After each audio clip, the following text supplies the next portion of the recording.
Vote রাজনীতির ময়দান এখন সরগরম, কারণ সামনে রয়েছে ডিসি নির্বাচন। একদিকে শাসক দল বিজেপির পক্ষ থেকে প্রচার অভিযান চলছে, অন্যদিকে মোথার পক্ষ থেকেও পাহাড় চষে বেড়ানো হচ্ছে।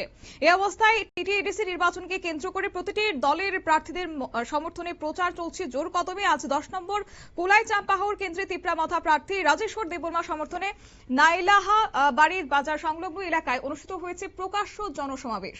উপস্থিত ছিলেন তিপ্রামথা দলের সভাপতি বিজয় কুমার রাঙ্খল, বিধায়ক রঞ্জিত দেববর্মা, প্রার্থী রাজেশ্বর দেববর্মা, তিপ্রামথা নেতৃত্ব প্রেমলাল মলসম সহ অন্যান্য নেতৃত্বরা। কি রয়েছে এদিন প্রার্থী রাজেশ্বর দেববর্মার বক্তব্য শুনুন।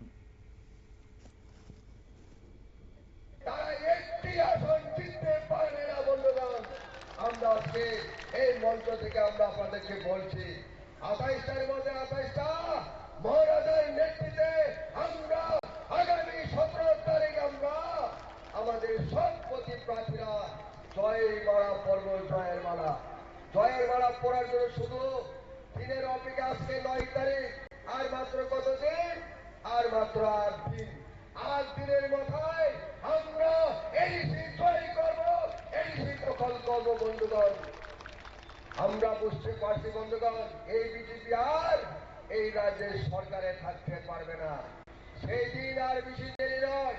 2028 সাল নির্বাচন, ওই 28 সাল নির্বাচনে এই রাজ্য থেকে বিজেপি দল চিরদিনের জন্য বিদায় নিতে চলেছে। বন্ধুগণ, ওই 2028 সাল নির্বাচনে এই রাজ্যের মুখ্যমন্ত্রী কে হবে? আমাদের মহারাজাকে কেউ আটকাতে পারবে না, তিপ্রামথাকে কেউ আটকাতে পারবে না। 2028 সালে আমাদের মহারাজা রাজ্যের মুখ্যমন্ত্রী হবে। বন্ধুগণ, যেদিন মুখ্যমন্ত্রী হবে, যারা আজকে আমাদের কর্পোরেট ভাষাকে যারা ঘৃণা করছে, আমাদের এদিন বিজেপির বিরুদ্ধে সরব হয়েছে, সমালোচনা করেছেন প্রার্থী রাজেশ্বর দেববর্মা। তবে ভোটের দিন যত এগিয়ে আসছে ততই কিন্তু জোর কদমে প্রচার চলছে। তবে এখন দেখার বিষয় হচ্ছে এই জনসমর্থন শেষ পর্যন্ত ভোট বাক্সে কতটা প্রতিফলিত হয়।